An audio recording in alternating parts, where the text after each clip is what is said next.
तो बच्चों, आज हम पढ़ रहे हैं कक्षा 8 सामाजिक अध्ययन के अंतर्गत संसाधन एवं विकास विषय का चौथा पाठ कृषि। और हम आपको बता रहे हैं अभ्यास प्रश्नोत्तर के अंतर्गत इस पाठ से संबंधित प्रश्नों के उत्तर।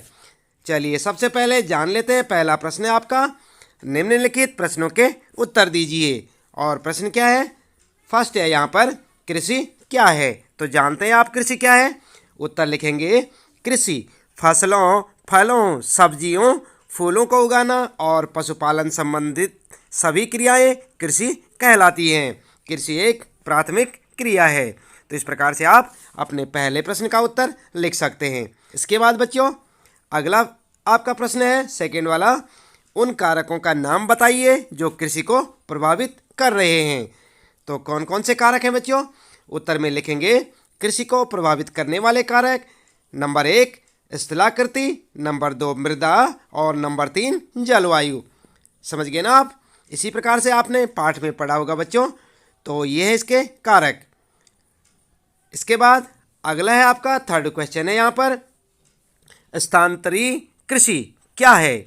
इस कृषि की क्या हानियां हैं? तो चलिए जान लेते हैं उत्तर। उत्तर में आप लिखेंगे, सबसे पहले आप लिखेंगे स्थानांतरी कृषि, और यहाँ पर जो है आप हेडिंग डालेंगे। ध्यान रहे, हेडिंग डालना ना भूलें। इसके बाद आप लिखेंगे, स्थानांतरी कृषि में वृक्षों को काटकर और जलाकर भूखंड को साफ किया जाता है। तब राख को मृदा में मिलाया जाता है। मृदा का मतलब क्या होता है? मिट्टी में। और फसलों को उगाया जाता है। भूमि की उर्वरता की समाप्ति के बाद यह भूमि छोड़ दी जाती है और कृषक नए भूखंड पर चला जाता है। इसे कर्तन एवं दहन कृषि भी कहा जाता है। इसके बाद बच्चों, यहाँ पर लिखेंगे आप हानियाँ क्या होती हैं इससे।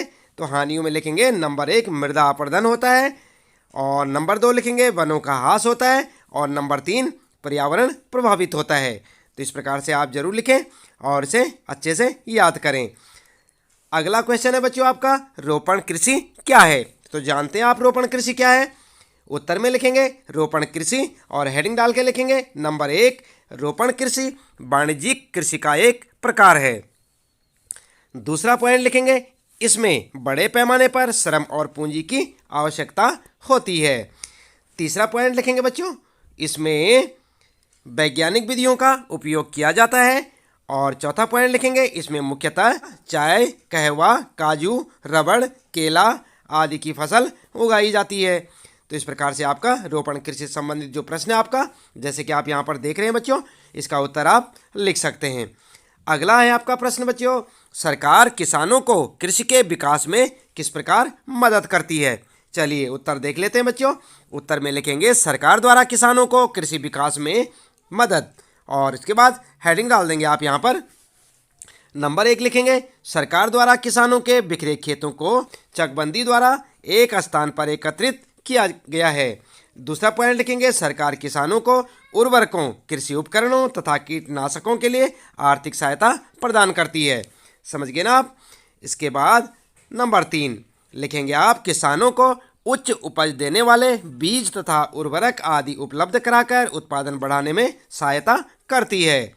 नंबर 4, सरकार कृषि उत्पादों के भंडारण तथा वितरण की सुविधा प्रदान करती है।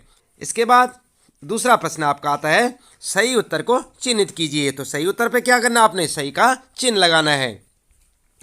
यहाँ पर प्रश्न है आपके लिए, उद्यान कृषि का अर्थ है। इसमें जो है 3 ऑप्शन है आपके लिए, गेहूं उगाना, आदिम कृषि या फलों एवं सब्जियों को उगाना। तो यहाँ पर उत्तर में लिखेंगे आप, ग वाला ऑप्शन आपका सही होगा, फलों एवं सब्जियों को उगाना। तो इस पे आप सही का चिन्ह लगा सकते हैं। ग वाला ऑप्शन आपका बिल्कुल करेक्ट है, यानी कि ये वाला ऑप्शन आपका सही है। याद रखें बच्चों। इसके बाद सेकेंड क्वेश्चन है बच्चों, सुनहरा रेशा से अभिप्राय है। तो यहाँ पर 3 ऑप्शन है, चाय, कपास या पटसन। उत्तर में लिखेंगे आप पटसन। तो किस पे लगाएंगे? पटसन पर। ग वाला ऑप्शन आपका सही है, देख रहे ना आप उत्तर में। तो पटसन पे आप सही का चिन्ह लगा सकते हैं। इसके बाद अगला है थर्ड है, जहाँ पर कॉफ़ी का प्रमुख उत्पादक है ब्राज़ील, भारत या रूस। तो कौन सा सही है? फर्स्ट वाला। कौन सा? ब्राज़ील। आप किस पे लगाएंगे सही का चिन्ह? ब्राज़ील पर। तो ये आपका ऑप्शन सही होगा, करेक्ट ऑप्शन होगा ब्राज़ील। इसके बाद बच्चों प्रश्न आता आपके लिए कारण बताइए, और आपने कारण बताना है किसका। यहाँ पर देख सकते हैं आप फर्स्ट में, भारत में कृषि एक प्राथमिक क्रिया है, तो इसका क्या कारण है बच्चों। उत्तर में लिखेंगे सबसे पहले कारण, और हेडिंग डाल के लिखेंगे प्राथमिक क्रियाओं के अंतर्गत उन सभी क्रियाओं को शामिल किया जाता है जिनका संबंध प्राकृतिक संसाधनों के उत्पादन और निष्कर्षण से होता है। भारत की कृषि में फलों, फसलों, सब्जियों, फूलों को उगाना और पशुधन पालन शामिल है। ये सभी क्रियाएं प्राथमिक क्रियाओं के अंतर्गत आती हैं, इसलिए कृषि एक प्राथमिक क्रिया है। आई ना बात समझ में, ये है आपका कारण। इसके बाद सेकेंड है बच्चों आपके लिए, विभिन्न फसलें विभिन्न प्रदेशों में उगाई जाती हैं, इसका क्या कारण है। तो उत्तर में लिखेंगे सबसे पहले कारण, हेडिंग डाल के लिखेंगे विभिन्न फसलें विभिन्न प्रदेशों में इसलिए उगाई जाती हैं क्योंकि विभिन्न प्रदेशों में स्थलाकृति, मृदा और जलवायु विभिन्न होती है, यानी कि अलग अलग होती है। विभिन्न स्थलाकृति, मृदा और जलवायु में विभिन्न फसलें ही पैदा होती हैं। तो इस प्रकार से आप अपना उत्तर लिख सकते हैं। इसके बाद बच्चों चौथा प्रश्न है, अंतर स्पष्ट कीजिए। तो आपने यहाँ पर अंतर बताना है किस किस में। ये दो क्वेश्चन है आपके लिए। फर्स्ट है प्राथमिक क्रियाएं और तृतीयक क्रियाएं, और सेकेंड वाला है निर्वाह कृषि और गहन कृषि। तो यहाँ पर आप क्या करेंगे, उत्तर लिखेंगे, उत्तर और फर्स्ट वाले का पहले लिखेंगे। और फर्स्ट में क्या था, प्राथमिक क्रियाएं और तृतीयक क्रियाएं। तो इसमें अंतर क्या है, प्राथमिक क्रियाएं और तृतीयक क्रियाओं में क्या अंतर है। चलिए उत्तर देख लेते हैं। उत्तर में आप लिखेंगे, ऐसे एक टेबल बनाएंगे आप बच्चों, ध्यान दें, ऐसी एक टेबल बनाएं और यहाँ पर लिखें प्राथमिक क्रियाएं, यहाँ पर लिखें तृतीयक क्रियाएं, और दोनों में अंतर बताएंगे। नंबर एक अंतर, जिन क्रियाओं का संबंध प्राकृतिक संसाधनों के उत्पादन और निष्कर्षण से होता है, और इसमें लिखेंगे जिन क्रियाओं का संबंध प्राथमिक और द्वितीयक क्रियाओं के सेवा कार्यों द्वारा सहयोग प्रदान करना होता है। और सेकेंड वाला अंतर लिखेंगे कृषि, मत्स्यन, वानिकी और प्राथमिक क्रियाओं के उदाहरण हैं, और यहाँ पर लिखेंगे यातायात, बैंकिंग, स्वास्थ्य, शिक्षा, बीमा आदि तृतीयक क्रियाओं के उदाहरण हैं। दिख रहा है ना आपको। तो इस प्रकार से आप अपना उत्तर लिख सकते हैं। ये हो गया प्राथमिक क्रियाएं और तृतीयक क्रियाओं में अंतर में। उसके बाद सेकेंड वाला है, अंतर बताने के लिए निर्वाह कृषि और गहन कृषि में अंतर बताइए। तो यहाँ पर जो आपने क्या करना है, अंतर के लिए यहाँ पर भी एक टेबल बनाएंगे आप उसी प्रकार से, और ध्यान दें यहाँ पर जो है इस साइड में लिखेंगे निर्वाह कृषि और यहाँ पर गहन कृषि। और पहला अंतर होगा, केवल एक कृषक परिवार को आवश्यकताओं को पूरा करने के लिए की जाने वाली कृषि निर्वाह कृषि कहते हैं। और यहाँ पर लिखेंगे आप दूसरी साइड में लिख सकते हैं, भूमि के एक छोटे टुकड़े पर अधिक परिश्रम द्वारा अधिक उत्पादन प्राप्त किया जाता है। और यहाँ पर सेकंड में लिखेंगे निर्वाह कृषि के अंतर्गत एक वर्ष में केवल एक ही फसल उगाई जाती है। और इधर लिखेंगे गहन कृषि के अंतर्गत एक वर्ष में एक से अधिक फसलें उगाई जाती हैं। थर्ड में लिखेंगे इसमें कृषि के परंपरागत तरीके उपयोग में लाए जाते हैं। और यहाँ पर लिखेंगे इसमें प्रति इकाई पूंजी और श्रम की मात्रा अधिक होती है। तो आई ना बात समझ में, कैसे आप अंतर लिख सकते हैं। इस प्रकार से आप अंतर बता सकते हैं। ठीक है बच्चों। अब इसके बाद यहाँ पर जो है अगला प्रश्न आपके लिए क्रियाकलाप से संबंधित प्रश्न है, एक्टिविटीज़ का प्रश्न है ये।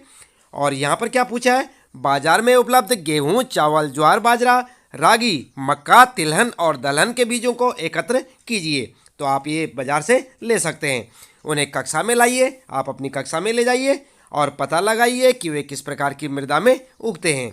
तो आप ये अपने क्लास टीचर से पूछ सकते हैं, अपने सब्जेक्ट टीचर से पूछ सकते हैं। और ये सारे जो है जितने भी यहाँ पर रखे हुए हैं, चावल, ज्वार, बाजरा, गेहूँ, इन सब का बीज जो है क्लास में आप लेके जा सकते हैं। इसके बाद यहाँ पर जो है सेकंड है, पत्रिकाओं, पुस्तकों, समाचार पत्रों और इंटरनेट के संग्रहित चित्रों के आधार पर संयुक्त राज्य अमेरिका और भारत के किसानों की जीवन शैली के मध्य अंतर पता कीजिए। तो यहाँ पर जो है आपने इन सब चीज़ों का सहारा लेना है, पत्रिकाओं, पुस्तकों, समाचार पत्रों, इंटरनेट आदि से, और इसमें जीवन शैली में अंतर बताना है। किसमें, संयुक्त राज्य अमेरिका और भारत के किसानों की जीवन शैली में। तो चलिए सबसे पहले देख लेते हैं यहाँ पर ये जो मक्का, तिलहन, ज्वार, बाजरा, दलहन आदि बीजों को एकत्र आपने किया था, इन्हें कक्षा में ले जाकर ये किस प्रकार की मिट्टी में उगते हैं, इसका उत्तर देख लेते हैं। तो उत्तर लिखेंगे आप फर्स्ट का, विभिन्न फसलों के बीज छात्र स्वयं एकत्र करें। ये तो आपको स्वयं से करने हैं बच्चों। और एक कौन कौन सी उसमें उगाए जाते हैं। तो यहाँ पर जो है एक आप टेबल बनाएं, अच्छी सी एक टेबल बनाएं साफ़ सुथरी, और यहाँ पर जो है लिखना शुरू करें। सबसे पहले लिखें आप फसल का नाम और मृदा का प्रकार, यानी कि कौन सी मिट्टी में उगाए जाते हैं, मिट्टी का प्रकार लिखेंगे। सबसे पहले बात करते हैं गेहूं की, तो गेहूं दोमट मिट्टी जलोढ़ मृदा में उगाई जाती हैं। और चावल की बात करते हैं तो ये चीका युक्त जलोढ़ मृदा में, यानी कि मृदा का मतलब समझ रहे हैं आप, बार बार यहाँ पर मृदा आ रहा है तो मृदा क्या है, मृदा का मतलब मिट्टी, जलोढ़ मिट्टी, ठीक है ना। इसके बाद मक्का की बात करते हैं तो ये जलोढ़ मिट्टी में या जलोढ़ मृदा में। ज्वार की बात करते हैं तो बलुआ दोमट, और बाजरा की बात करते हैं बलुआ दोमट। ज्वार की बात करते हैं जलोढ़, और रागी की बात करते हैं बलुआ दोमट। और इसके बाद तिलहन की बात करते हैं बच्चों तो जलोढ़, और दलहन की बात करते हैं तो जलोढ़। तो इस प्रकार से आप जो मिट्टियों के नाम लिख सकते हैं, चाहे अपने सब्जेक्ट टीचर से पूछ के लिख सकते हैं और चाहे यहाँ से देख के, बिल्कुल ऐसे आप लिखेंगे फर्स्ट का आंसर। इसके बाद सेकंड की बात करते हैं यहाँ पर बच्चों, तो आपने जो है अंतर तो आपको हम बता देंगे यहाँ पर, लेकिन चित्र आपने समाचार पत्रों से आदि से काटकर स्वयं से इकट्ठे करने हैं। और अंतर क्या होगा भारतीय किसान और संयुक्त राज्य अमेरिका के किसान की जीवन शैली में। उत्तर में आप लिख सकते हैं, सबसे पहले आप हेडिंग डालेंगे और लिखेंगे भारतीय किसान, और भारतीय किसान की जीवन शैली क्या होती है, नंबर 1 2 3 4 करके आप लिखेंगे। तो भारत में फार्म का आकार छोटा, लगभग 1 से 5 हेक्टेयर होता है। इसके बाद दूसरा पॉइंट लिखेंगे, किसान मुख्य रूप से गांव में रहता है। भारतीय किसान तो आप जानते हैं ना, अगर आपके पास भी खेती बाड़ी वाले हैं आप, तो आप भी गांव में रहते होंगे। तो भारतीय किसान कहाँ रहता है बच्चों, गांव में। तीसरा पॉइंट लिखेंगे, किसान वर्ष में कम से कम 2 फसलें उगाता है। और चौथा पॉइंट लिखेंगे, किसान अपने मित्रों और बुजुर्गों के साथ साथ सरकारी कृषि अधिकारियों से कृषि कार्यों के संबंध में सलाह लेता है। और पांचवा पॉइंट लिखेंगे, किसान खेतों की जुताई भाड़े के ट्रैक्टर से या बैलों से परंपरागत तरीके से करते हैं। छठा पॉइंट लिखेंगे, किसानों के पास भंडारण की सुविधाओं की कमी होती है। अब बात करते हैं यहाँ पर कि संयुक्त राज्य अमेरिका का जो किसान होता है उसकी जीवन शैली कैसी होती है। तो यहाँ पर आप लिखेंगे, संयुक्त राज्य अमेरिका में फार्म का औसत आकार 250 हेक्टेयर होता है, यानी कि भारत के जो खेत होते हैं इनसे कई गुना बड़ा। इसके बाद दूसरा पॉइंट लिखेंगे, किसान सामान्यतः फार्म में रहता है। तीसरा पॉइंट लिखेंगे, किसान वर्ष में 1 फसल उगाता है। चौथा पॉइंट, किसान उर्वरक कार्यक्रम की योजना बनाने में वैज्ञानिक मदद लेता है। उसका कंप्यूटर उपग्रह से जुड़ा हुआ है जो किसान को उसके खेत की यथार्थ तस्वीर देता है। और इसके बाद पांचवा है, किसान ट्रैक्टरों, बीज बोने की मशीनों, समतलक, संयुक्त हार्वेस्टर और प्रेशर नहीं लिखें, यहाँ पर लिखेंगे आप क्रेशर का उपयोग कृषि संबंधी विविध संक्रियाओं में करता है। और इसके बाद जो है छठा लिखेंगे, अनाज स्वचालित अन्न भंडार में संचित किए जाते हैं अथवा बाजार अभिकरणों यानी कि मार्केट एजेंसियों में भेजे जाते हैं। तो इस प्रकार से आप अपने उत्तर को लिख सकते हैं। किसमें, जो भारतीय किसान, सबसे पहले लिखेंगे आप भारतीय किसान की जीवन शैली, इसके बाद आप लिखेंगे संयुक्त राज्य अमेरिका के किसान की जीवन शैली के बारे में। इसके बाद बच्चों अगला प्रश्न आता है आपके लिए, आओ खेलें। शब्द पहेली को दिए संकेतों की मदद से हल कीजिए। तो आपने देखी थी शब्द पहेली अपनी पाठ्य पुस्तक में, आप देख सकते हैं। और कैसी हो, वर्ग पहेली के उत्तर अंग्रेजी के शब्दों में हैं। और यहाँ पर जो है इस प्रकार से आपके लिए के वर्ग पहेली दी हुई है, आप इसे देख सकते हैं अपनी पाठ्य पुस्तक में। देखें बच्चों, दिख रहा है नहीं, ये है आपका पूरा चित्र। और इसके बाद जो है यहाँ पर आप क्या करेंगे, यहाँ पर जो है आप लिखेंगे, एक टेबल बनाएं आप, और यहाँ पर आप देख सकते हैं बाएं से दाएं, ऊपर से नीचे, फसल जिसे अपवाहित उपजाऊ मृदा, मध्यम तापमान पर और तेज धूप की आवश्यकता होती है। तो इस प्रकार से आप इन्हें जो है अपनी नोटबुक में नोट करेंगे। दिख रहा है ना आपको यहाँ पर। तो इस प्रकार से ऊपर से नीचे और बाएं से दाएं के लिए आपको जो संकेत दे रखे हैं वो इस प्रकार से यहाँ पर दिए हुए हैं। आप इन्हें पढ़ें और इन्हें जो है अपनी नोटबुक में नोट करें। इसके बाद इसको हल कैसे करना है, चलिए देख लेते हैं। बाएं से दाएं, तो यहाँ पर जो है बाएं से दाएं में आप लिखेंगे मेज यानी कि मक्का, और ग्रीन रेवोल्यूशन यानी हरित क्रांति, और व्हीट लिखेंगे यहाँ पर गेहूँ, और जो है यहाँ पर निर्वाह कृषि, और इसके बाद डेयरी फार्मिंग, और फिर विटीकल्चर। कैसे लिखेंगे, बाएं से दाएं। आप समझ गए ना, बाएं से दाएं यानी कि बायां कहाँ होता है आपका, यहाँ से और शुरू करके इधर को, ठीक है। और उसके बाद ऊपर से नीचे, तो यहाँ से शुरू करके ऐसे नीचे को। तो यहाँ पर लिखेंगे मिलिटस, स्थानांतरित कृषि, एग्रीकल्चर, हॉर्टिकल्चर, कपास, और उसके बाद रोपड़ कृषि, जूट, चावल और प्राथमिक क्रियाएं या प्राथमिक क्रिया। तो इस प्रकार से आप जो इसका उत्तर लिख सकते हैं, ऊपर से नीचे ऐसे में और बाएं से दाएं। तो बच्चों, इसके साथ ही यहाँ पर इस पाठ से संबंधित प्रश्नों के उत्तर आपके समाप्त होते हैं। उम्मीद है कि आपको अच्छे से समझ आए होंगे और इसी प्रकार लगातार अपने सभी पाठों के प्रश्न उत्तर जानने के लिए लगातार जुड़े रहे हमारे साथ, देखते रहे वीडियो। और यदि अभी तक आपने चैनल को सब्सक्राइब नहीं किया तो चैनल को सब्सक्राइब अवश्य कर दें, बेल आइकन भी दबा दें ताकि आपको आने वाली प्रत्येक वीडियो की नोटिफिकेशन मिलती रहे। तो आज के लिए इतना काफ़ी है बच्चों, मिलते हैं फिर अगली वीडियो में और तब तक के लिए लेते हैं आपसे विदा। आपका दिन शुभ हो।